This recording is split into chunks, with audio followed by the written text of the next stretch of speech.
and welcome you watching NDTV. I am Vedanta Garwal. Our non-stop coverage of the Prime Minister's crucial visit to the US. Well, it's a bilateral and a multilateral visit, but the focus right now is the crucial bilateral meeting with President Joe Biden. The visuals that you see on your screen are from Philadelphia, when the Indian diaspora really rolled out a red carpet for Prime Minister. A lot of color, excitement, anticipation, dance and music as the Prime Minister arrived at the Philadelphia airport in the US. Of course, the diaspora outreach is such an important part of the Prime Minister's visits abroad.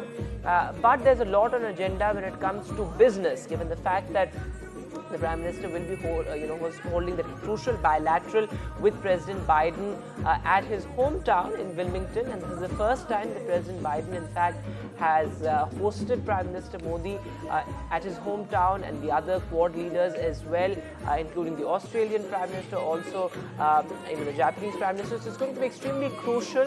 We are counting down to that crucial bilateral. The Prime Minister is on his way to Wilmington from Philadelphia. We'll get you all the ground action as well. But what all is on agenda when it comes to the bilateral? Well, certainly two key agreements are likely to be inked.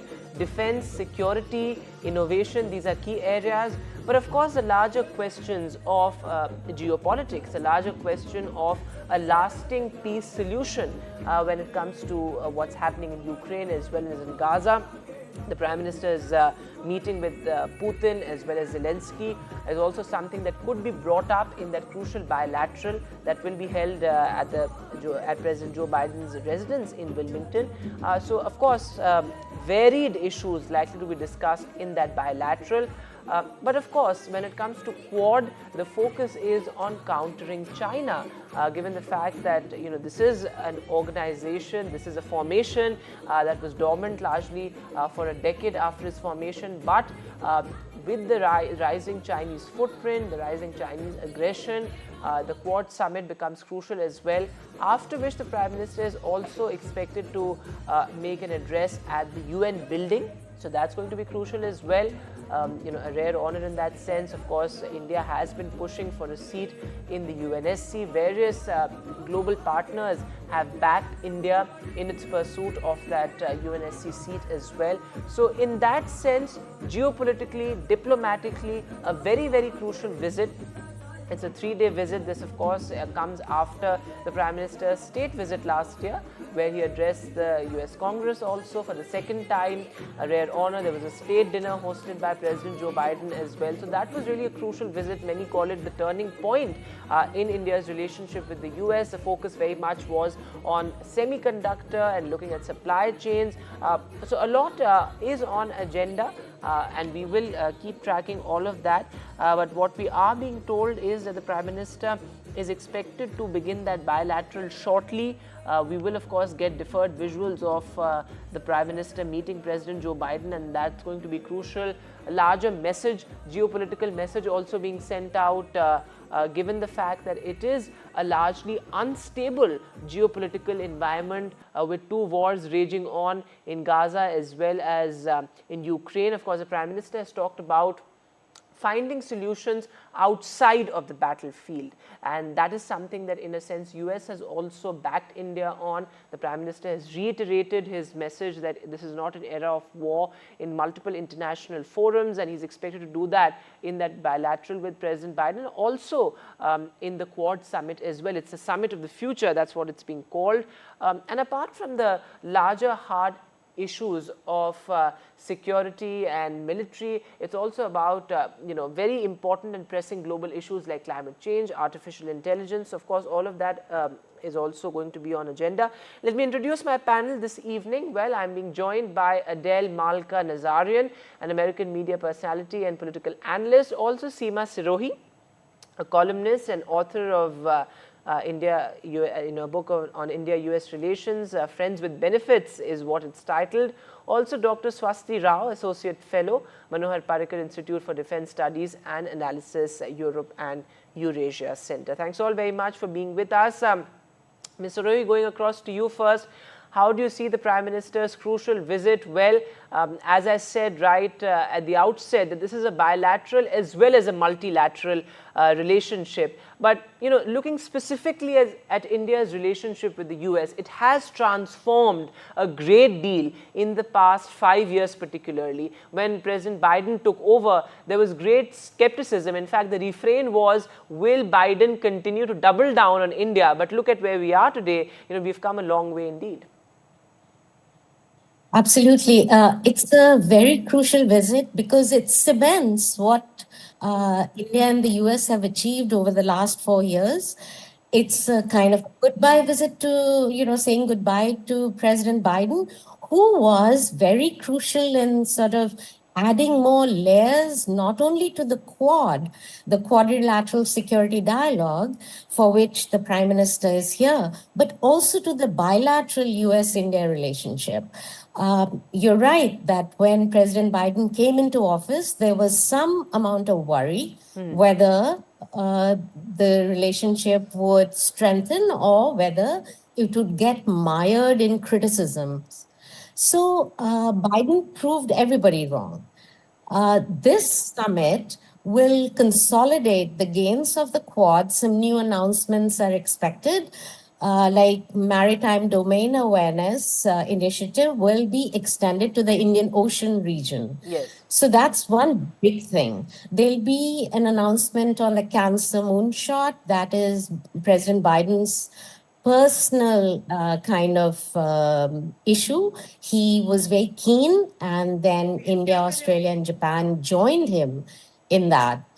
So, yes, there will be a bilateral meeting. I think they're going into it right now. President Biden and Prime Minister Modi, they are going to talk about the defense relationship for sure, because that is, in my opinion, the strongest pillar of bilateral relations. The relationship has gone, from just buying US equipment to actually co-producing jet engines. So I think that's a really important point you're making, that our defense partnership has really expanded from just buying defense equipment to co-producing and also looking at it from an innovation perspective. I think that's also, and defense research, I think that's interesting there. But Dr. Swasti Rao, what Ms. Sirohi said about maritime relations and about the Indian Ocean, that's extremely critical, isn't it? Given the fact that we've seen the kind of aggression, say what happened in the South China Sea, and of course the rising Chinese footprint as well. In that context, how do you see the Quad leaders collaborating and sort of arriving at some sort of a consensus and some sort of an attempt to, in a sense, counter a rather aggressive China? Well, a very good evening to you, Vedant, and it's really nice to see, Seema, and because Seema's book, which is Estrangement to Engagement, which is on the US-India relationship, is one of my most favorite books, actually. So I think you got the right person to speak on US-India relations. Coming back to the question that you asked me about maritime domain awareness and all that, I think at the heart of the Indo-Pacific construct, let's remember that it is a maritime imagination. It is a strategically important maritime domain, and that domain is very crucial because that is the domain where we see a unilateral status quo change, at least attempts, and of course also not just attempts, but also examples by this one country, to our east. And we also see that this entire region is extremely important for the various sea lanes of communication, etc. Now, very quickly, when you are trying to put together a kind of a security architecture, or you're trying to sort of uphold the rules-based order, you're trying to give certain solutions to the security anxieties of a maritime domain, I think at the heart of all of these things actually lie the maritime domain awareness. And that is the reason why we saw in 2022 the Quad coming up with this IPMTA, which meant Indo-Pacific Maritime Domain Awareness, this initiative. Now, what you're seeing now is that You said that MDA is going to be extended to the Indian Ocean region. Of course, MDA is going to be extended to the Indian Ocean region. I think what is more important this time is that they are going to have some more solid dialogue on how to control illegal fishing. Whenever it is about these kind of things, you would require a lot of talking among your partners, because all these kind of initiatives would have technological implications and strategic implications as well. And one thing that people sometimes do not understand very well about MDA is that you don't really start with MDA by signing an agreement. MDA at the heart is a kind of a, collection of maritime domain awareness, which also has inputs of maritime intelligence and maritime information. You see, the problem is that even though we have an IFC IOR kind of center in Gurugram, etc., the real problem that we face whenever we are speaking either to the Quad partners or whoever, I mean, this also happens when we're speaking to Brussels, for instance, which is that, so far we are not talking in the common maritime semantics, which means that the kind of information portals that these actors are using, and this is quite technical, these are different. So then what happens is that you can perhaps on a case-to-case basis, you can probably get together and sort of put your act together, but it is not the same as saying that there is a real-time linking of information exchange. So I think that's a very important point you're really making. Yes, that's a very important point you're making. And Adele, would you like to come in on this? The largest sense in America, the largest sentiment vis-a-vis Prime Minister Narendra Modi, do you see a change or a shift perhaps in terms of how America looks at India? Because now it's very much a relationship between two equals almost, given the fact that we have seen that President Biden has said this time and again that India is extremely important for the US, and also India is among the largest suppliers of manpower, of human resources. I mean, the IT professionals in the US are extremely critical. So what is the sense? Do you see this sort of paradigm shift in the way the US views India? Hi, I certainly do. I think that we've seen with the supply chain diversification also that is provided with the U.S.-India relationship, as opposed to China, which was the key supply chain provider in the past. I think that we've seen a tremendous shift. I think what we're also seeing, sorry, I have my baby with me. What we're also seeing is that on defense technology and sharing, there's going to be a lot more reliance on on India than over China, especially when it comes to the national security and defense issues. So we're going to see, of course, a shift away from kind of the Sino-US relationship that was marked by previous administrations, and which was started, honestly, more strongly by the Trump administration and leading into the Biden administration, a stronger focus on the US-India relationship. And I think it's going to be a positive all around. I do also see bilateral trade seeing more of a push. I also see that there's, for example, those materials that are required for technology and whatnot, we're not going to, for defense capabilities, we're going to see the Quad meetings that are going to also discuss that. But more so, I think that overall, in a geopolitical sense, India has been more of a peacemaker, of course, which is very important diplomatically. I always have this saying, it goes, diplomacy never works until it does. And I do see Narendra Modi being kind of a catalyst for that. And Adele, hold on to your thoughts. Let me go straight across to our senior colleague Vishnu Shom, in fact, who is joining us from Wilmington. Vishnu, it's over to you. What's happening? Is a bilateral meeting underway? When is it expected to begin?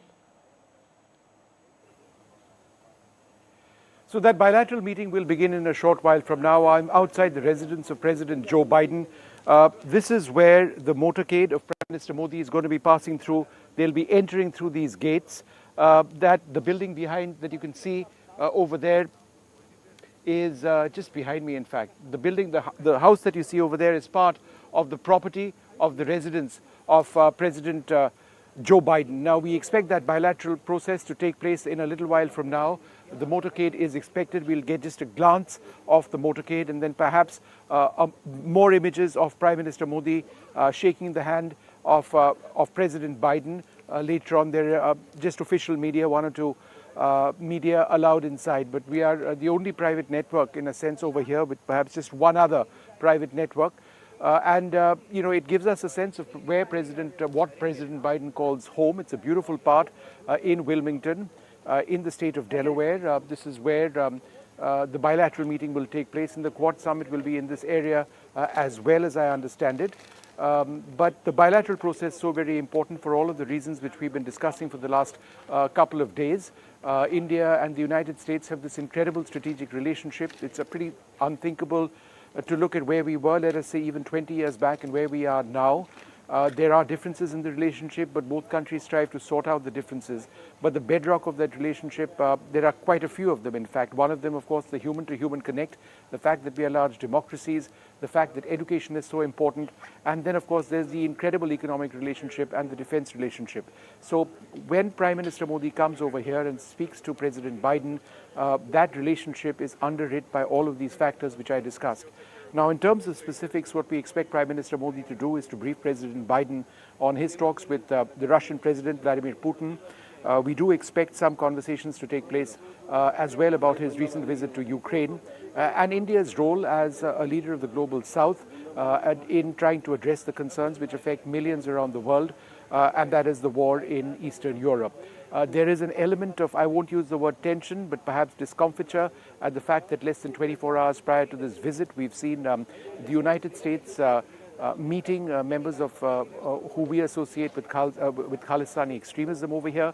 This comes at a time when the United States has been trying to legally pursue cases against the National Security Advisor and others in connection with the in connection with the Pannun case, where the United States alleges an assassination plot committed on Indian soil. India, of course, says that we are carrying out investigations and that we are being transparent in the process of doing that. So be that as it may, I do expect that to perhaps be a part of these talks. It may not be an overwhelming part of these talks, but certainly one factor. So several areas which India and the United States will be looking at today, and this, of course, is part one of the visit.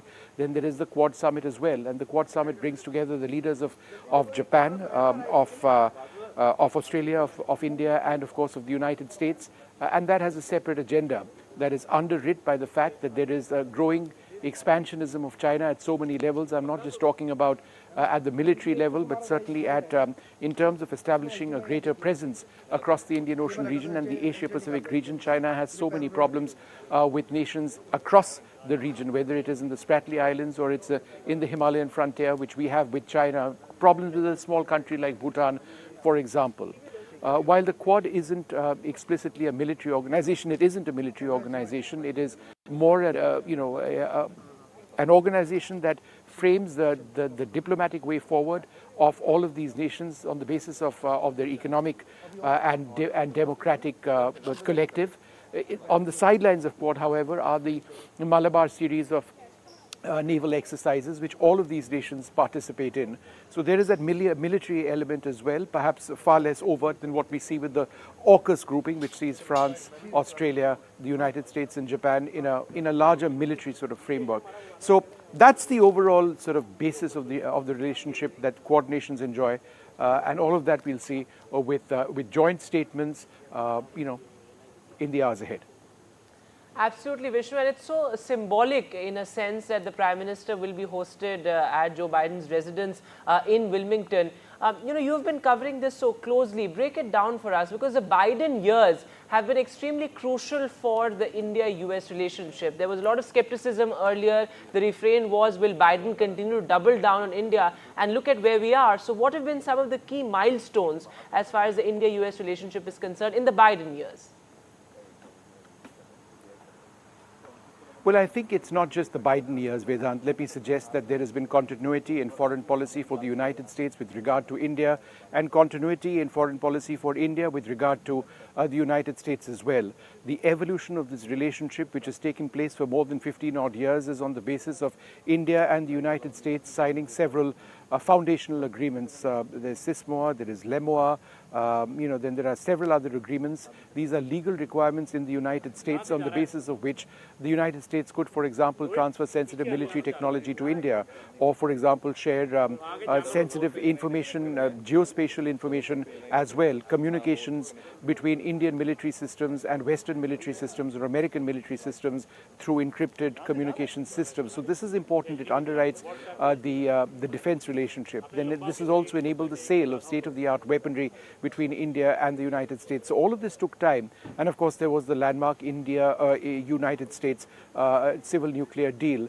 That deal has certainly not reached its true potential, but the fact that there has been the availability of state-of-the-art United States-built nuclear reactor technology to India is something which sort of really took that relationship forward. And now here you have the relationship with Joe Biden. Yes, of course, there is the Panun issue, which has been I wouldn't use the word setback, but certainly a challenge within the relationship. But there has been this affirmation on both sides that, look, it's not a showstopper. It is something which needs to be addressed by both sides, and that is being done.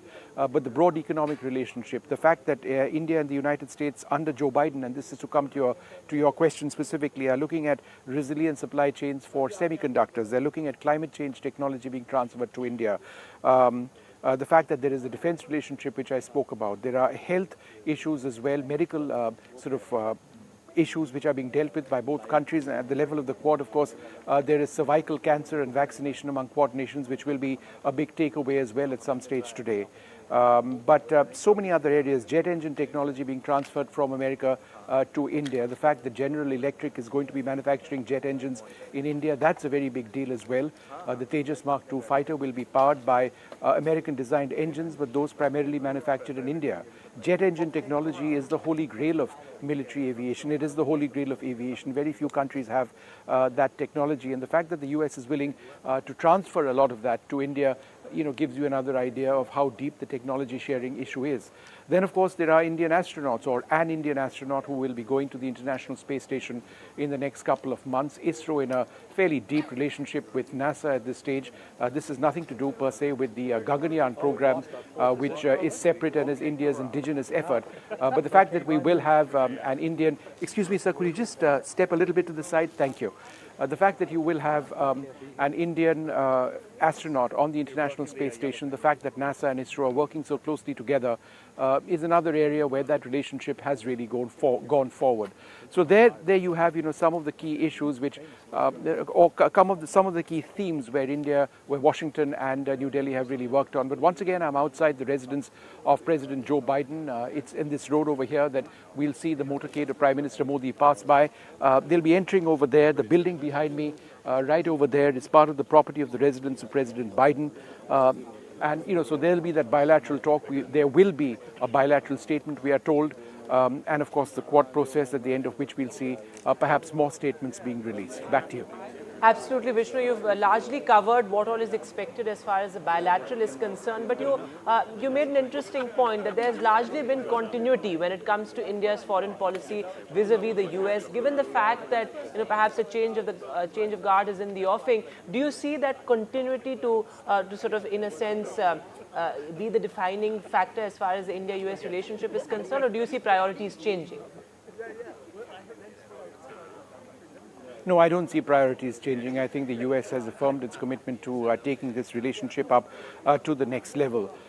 Remember, the bedrock of this relationship at many levels is the human-to-human connect. The fact that Indians non-resident Indians are doing brilliantly over here. They are one of the most successful groups in the United States. Professionally, they've been very, very successful. They as a per capita average of income, they perhaps earn more than any other socioeconomic group in the United States. The fact that the Silicon Valley itself has had an incredible participation of Indians. The fact that you've had an Indian participation and involvement in several American state companies in the IT sector.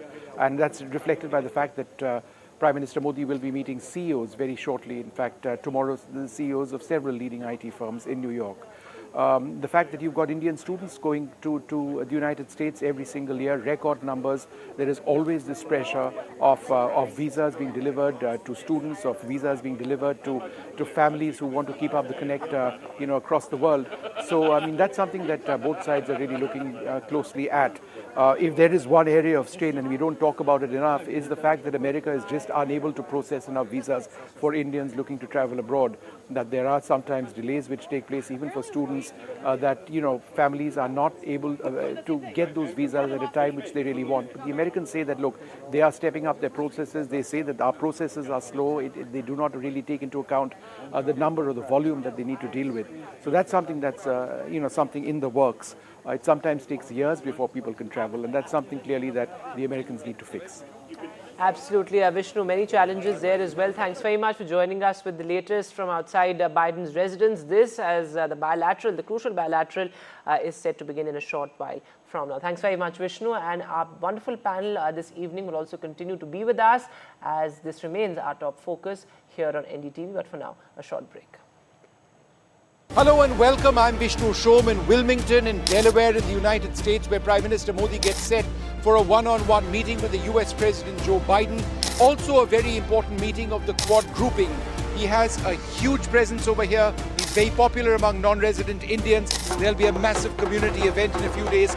We would have never had a chance to get this encounter, and so we're super excited. There's a lot more opportunities in India, and it's a growing economy. It's a great opportunity. Very excited. And he'll also be speaking to CEOs and at an important international conference. I'll bring you all the details on the ground right here on NDTV 24/7.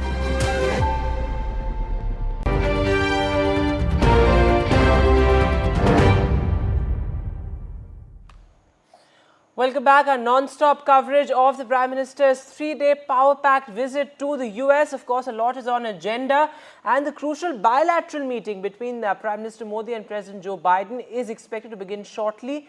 But this time, interestingly, at President Biden's residence in Wilmington, the first time that he's hosting world leaders at his residence. Also a farewell gesture, in a sense, to President Biden, given the fact that this is his last Quad summit as well before he retires, before his term comes to an end. Well, joining me this evening, Adele Malka Nazarian, an American media personality and a political analyst. Also Seema Sirohi, columnist and author of a book on India-US relations, Friends with Benefits, the India-US story. Adele, I had to cut you short earlier. Go ahead and tell us what you were talking about. And also, it's an extremely interesting time in the US. A change of guard is in the offing.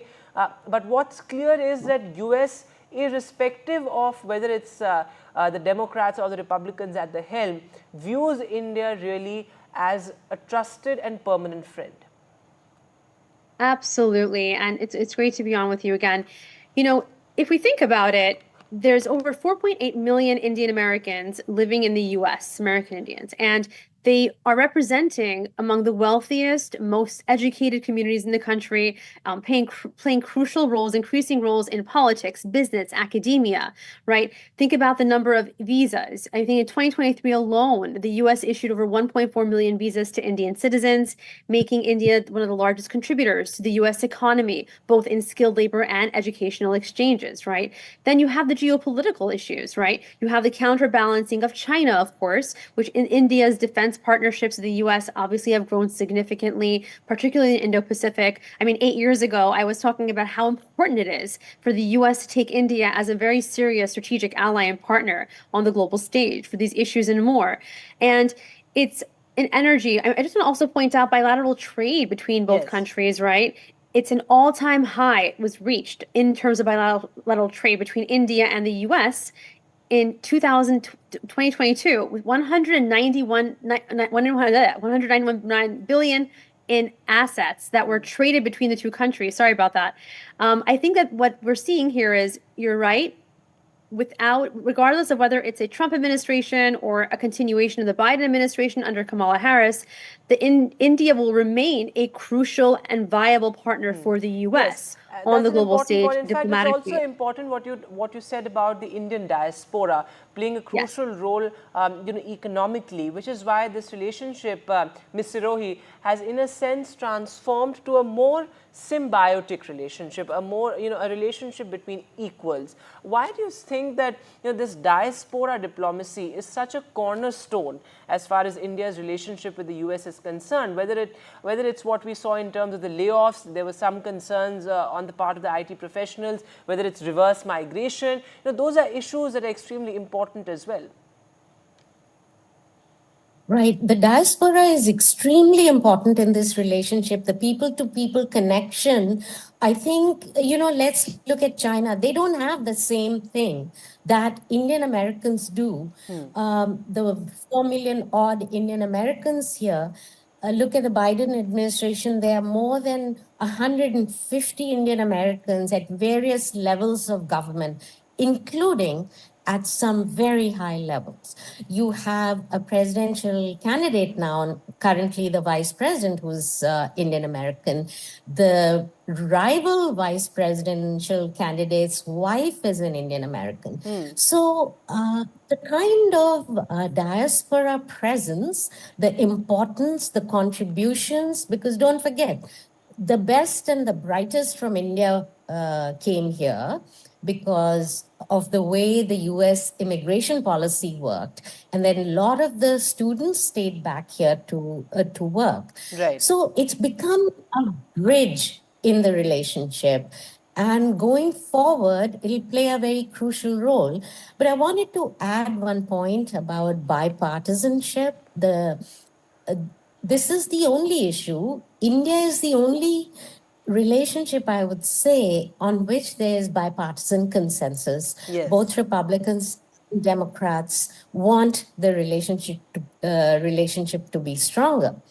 Just yesterday, the House and the Senate, the House created a caucus on the Quad, where both Republicans and Democratic congressmen came together. Senate passed a resolution saying that the Quad, of which India is an extremely important pillar, is now the centerpiece of the US foreign policy. So if India is part of the American, crucial part of the American foreign policy objectives, then you can see the relationship is on a very solid footing. I feel the trajectory is going to only go in a positive direction. What the Biden administration has done, which is something that should be noted by people in Delhi, is it has compartmentalized the troublesome areas, So supposing there's a hiccup in the relationship, for example, the alleged assassination plot. Yes. The Biden administration did not allow that to overshadow other parts of the relationship. And that's something So I think that's an important point you're making, that we are at a stage where our bilateral relations have in a sense transcended these minor challenges. I'll come back to you, Mr. Rohi, on the Khalistan aspect, because I think that's important. But we also have a readout of President Biden's meeting with Prime Minister Kishida of Japan, in fact. And one of the paragraphs actually talks about what they discussed vis-a-vis China.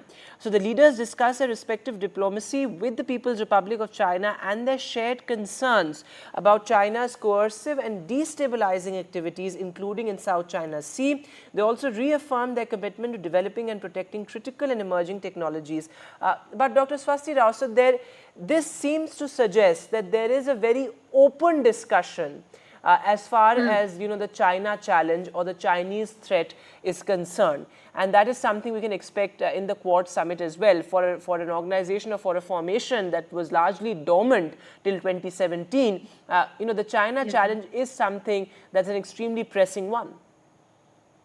Well, absolutely. I mean, where is the doubt about the fact that, yes, the elephant in the room has been China. And when it is about Quad, of course it is about China. The only thing with respect to China that we need to keep in mind is that I think India's policy of China agnosticism would continue when it comes to formal statements, because ultimately it's in our favor, All right, so Dr. Swasti Rao, continue to be with us. I'm sorry to interrupt you there, but we're getting live pictures of Prime Minister Modi arriving at President Joe Biden's residence in Wilmington for the crucial bilateral meeting. We'll try and get those pictures on air. These are visuals, in fact, from Wilmington, from outside President Joe Biden's residence, where my colleague Vishnu Shom has been reporting from. And the Prime Minister's motorcade has arrived there, is the information that we're putting out right now. Extremely important there that bilateral is set to begin in just a short while from now. Yes, Dr. Swasti Rao, go ahead. Well, so very quickly, like I said, that we would, I think from India's perspective, this China agnosticism is going to continue when it comes to formal statements, because you see, one of the things, one of the narratives that the Chinese Communist Party has been extending with respect to India's engagement at the Quad is that, Quad is a nation, NATO, etc. And if you really speak to the Chinese, I mean, I was there a month ago when I was speaking to their strategic experts on Europe and the war in Indo-Pacific, and I think they actually sort of live in a very alternative reality, which is that according to them, India is the major destabilizer. So anyway, what I'm coming to the point that I wish to sort of convey is that having a kind of a name calling when it comes to China is something for India, to be playing into Chinese hands and playing into that narrative. So it is definitely against our interests. So I would expect that this China agnosticism would continue. That's the first thing. But if you carefully see, Vedant, about the expanse, I'm sure everybody here is discussing about how there's bipartisan support for India. It's very, very clear, especially when you see, I think 2018 onwards, 2016 onwards, when we've signed these foundational agreements that Vishnu also spoke about. But just if I tell you that if you look at the defense roadmap that we actually put together in 2023, it is not just about the defense equipment. And when you read the details, you probably understand that why the strategic partnership is so important for India. It is from, sharing on the focus areas. There's intelligence, there's surveillance and reconnaissance, of course, ISR. There's undersea domain awareness, which is very much related to the maritime domain awareness point that I was earlier telling you about. There's air combat and support, which is inclusive of aero engines, which, then munition systems, etc.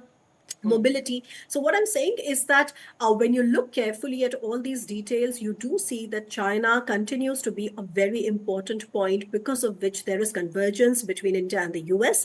Not to disregard that there is also bilateral, convergence, and there's also, this wonderful trade relationship. By the way, a lot of people perhaps would not know that this trade relationship that we have with the US, a lot of times you'll see that US sort of emerges as India's topmost trading partner, and then the next month probably it's China back again, and then this US is back again, so on and so forth.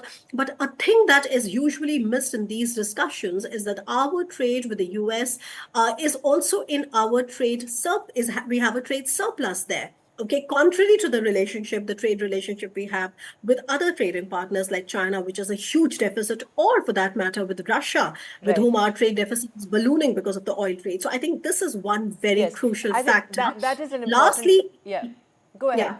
No, Vedant, I just wanted to conclude my point and say that, ultimately one has to understand that an empowered and a stronger India in the Indo-Pacific is right now in the US interest. And if you sort of understand that key point, you understand why there's bipartisan, consensus on India. And then you also understand why more than 50% of India's defense exports are actually going to the US, contrary to what a lot of people might imagine. I think that's very well put, that an empowered India in the Indo-Pacific is in the US's interest. But, keeping the focus now on the bilateral, well, these are pictures coming in of the Prime Minister's motorcade arriving at President Joe Biden's residence in Wilmington. Very symbolic in a sense that this bilateral is being held at his residence in Wilmington for the first time. President Biden hosting leaders at his residence. Adele, come in on this point, because there are two key agreements that we're looking at as well.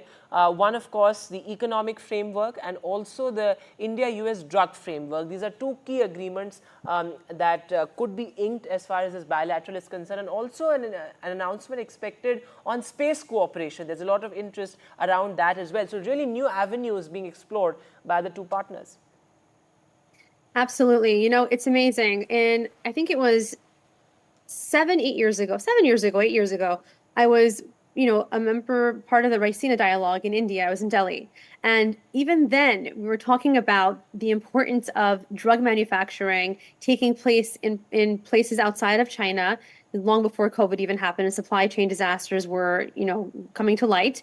But Africa, India and Africa, of course, India's presence in Africa is another issue to be looked upon. Of course, China has a very strong presence there, but even with regard to the drug and pharmaceutical manufacturing industry, with the US-India relationship, it will drive down costs. Also, it is a soft power move. It is absolutely a geopolitical tool in that regard of diplomacy, because what you have here also is India and China now competing and vying within Africa, another entire continent, for the very same things that China had a monopoly over previously. I also want to say, of course, in the national security perspective as well, it's so critically important to keep in mind that India is a much more trusted partner, a much more trusted ally. But I want to also point out, if I may, regarding the American Indian diaspora community in America, United States, that there's, I don't know if you've heard of it, but House Resolution 1131, which actually celebrates and pushes back against the rising attacks against Indians, Hindu Americans especially as well. It's against Hindu phobia. And I think that, unfortunately, it's obviously been an issue for decades now in the US. But because the Indian American diaspora has become so much more powerful and so much more of a mainstay as part of America's fabric in recent years, unfortunately, the hatred and vitriol that's being cast towards them has similarly become elevated, which is a good thing because now the media has an opportunity to talk about it more and hopefully put an end to it. So it's a lot of stuff happening, Yes, absolutely. There is a lot to sort of be to look forward to. But Mr. Rohit, there are also challenges that need to be ironed out. Of course, you briefly touched upon the Pannu issue. There also news came right ahead of the Prime Minister's arrival that the White House has hosted some pro-Khalistan leaders. So, of course, that is procedural given the fact that they were summoned. But how do you see that Khalistan issue as far as the India-US relationship is concerned? Do you expect it to be brought up in the bilateral? Can India and the US sit across the table and iron out its differences vis-a-vis the Khalistan issue?